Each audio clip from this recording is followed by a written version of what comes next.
Welcome to Life and Whiskey, and as always, I'm Jordan. For our whiskey of the day that we're going to be reviewing, it is the Evan Williams 1783. They call it a small batch. That doesn't really mean anything. It's a Kentucky straight bourbon, and it's a straight whiskey. What that means is it's aged at least 2 years. It's a non-age statement whiskey, which means that it has to be at least 4 years old in order to get the non-age statement classification, where they don't have to put an age on the bottle. It is running in at 43% ABV or 86 proof. It's a Heaven Hill product, and so it's another Evan Williams product. So with this elk hunting series, I'm running through the available Evan Williams products that I can find here in town. Has the same exact mash bill as all the other Evan Williams products, 75% corn, 13% rye, 12% barley.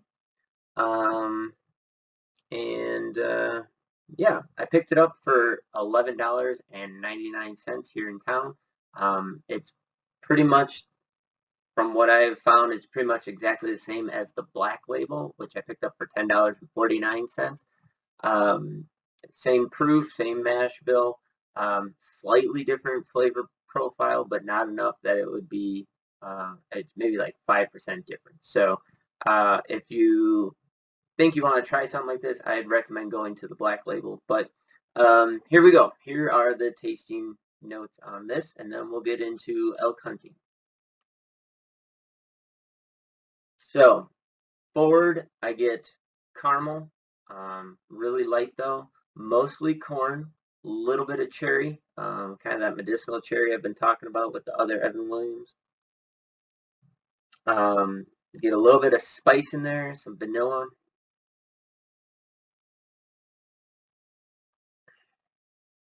You can almost pick out an herb in there, but I already poured this, so it's been sitting for a little while, and it's opened up a bit more than it had originally.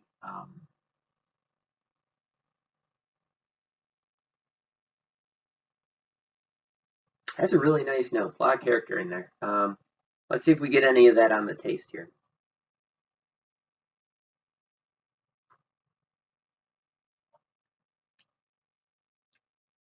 So the taste does not really bring forward everything that I got in the nose. It's a little bit disappointing, but it's still really good. It's fairly thin. You get a really heavy corn dust or corn flavor in there. Slight bit of that cherry, but not very much.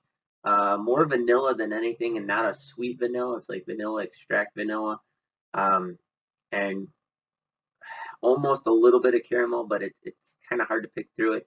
Moves straight into the finish, and the finish goes from like a sweet and corn flavor, kind of mid palate, into a spicy and oak spice, peppery flavor in there. It's pretty short. It's a little bit spiky, but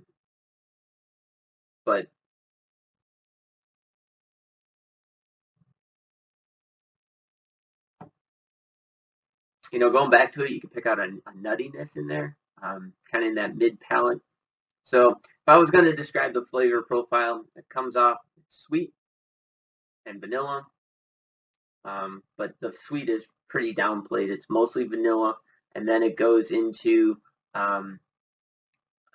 corn, and then off of that corn, which has a sweet underlaying to it, into a short barrel oakiness, and kind of finishes out. Whole flavor, maybe 7 seconds on the palate, something like that. Anyways, if you think that sounds interesting to you, go ahead, pick up a bottle. If you want to save yourself the extra $1 or $2, pick up the black label. It's pretty much the same. Again, I got it for $11.99 here in town. Please put in the comments below, what were you able to find the Evan Williams 1783 for in your area? And then if you have any other comments or questions, feel free to throw those down there too. So go ahead, pick yourself up a bottle of this 1783 Evan Williams if you think that those tasting notes were something you'd be interested in. If not, you want to do it for $1.50 cheaper or whatever, check out that black label. It's just as good. Have yourselves a great day, and thanks for watching.